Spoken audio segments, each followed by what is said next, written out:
You then went on to launch your first book, First Man In. Congratulations on being #1 bestseller. Do you know how many you've sold so far, or how many it needs to get to a bestseller? My first week I sold just shy of 17,000 hardbacks. Now I'm up to, in all categories, ebooks, just shy of 200,000. So yeah, it's done extremely well. A lot better than I thought it would. Again, it wasn't just an autobiography. It's really, I'm really into, getting a message across, learning something from your reading or learning something from my tour, from my speaking. I'm all about that message. I just don't want to go up there and talk about myself, or with my book just talk about me. I want to say, look, this is what I've done. This is what I've been through. This is what I've learned. Hopefully you can apply that to your life. Well, I read the book. I thought it was fantastic, and you got some great stories in the book. My best story that I like is when you were evading capture from the police, and you decided to hide in the water, probably cold. But what originally made you put pen to paper and sit down and actually write a book? Do you know what? I've always wanted to write a book. When I passed selection for the Special Forces, it was quite funny because I thought, God, I've done so much in my life, from losing my father at the age of 5, living in Australia, living in France, joining the army, doing P Company, getting out, becoming involved in sort of a gang and being quite violent on the streets, rejoining the Marines, getting best recruit, best PT, King's Back, then passing selection. I thought, God, I've lived, 4 or 5 lifetimes, and I was only, 26 when I passed selection, 27. And then I obviously left and I got into the media world, and a whole new career just blew open for me. I went from living in the shadows to living in the limelight. So it just felt right. And it was my way of, showing primarily the younger generation that don't be scared to get out there and try stuff.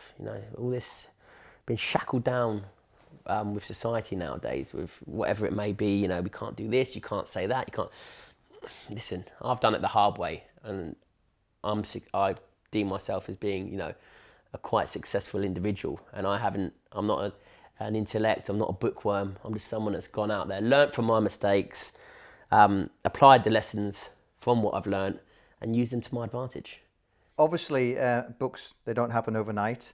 Did it take you long to write the book? Because obviously you're busy doing other things. You're constantly away, being pulled away in different directions. How long did it really take to write that? Was it a ghostwriter? How did that work? Yeah, I had a ghostwriter with me, but I'm one of these people that I put my 100% into everything I do. And being back to back, so busy, finding that time to do that, it's crucial, because there's no point in putting something out there if you've only given it 95%, because guess what, it lacks that 5%, So with the book, I went above and beyond. I need to make sure that this is right, that everything's correct about the book, and that the messages that I want to get across are the right ones, and they're told in the right manner, and keep it authentic. Were there any parts of the book that you thought, you should have put into the book, or stories that you think, well, actually, I shouldn't have maybe put that in there? How do you feel about what your final result was of the book? Yeah, when I read back on the book, or when I read back on the book before it was published, I thought, do I really want to be disclosing that? Or, do I really want to be letting people in this much? And then it just goes back to who I am. Being brutally honest with myself allows you to be brutally honest with other people. And it wouldn't have felt right to have just put all the glorious stuff in, all the successes in.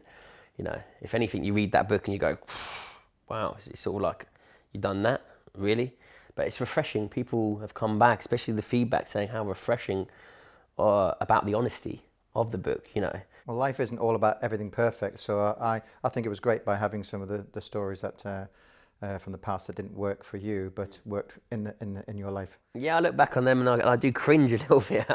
But then I think to myself, wow, I've actually learnt so much from that situation. Would I change anything? No, I wouldn't.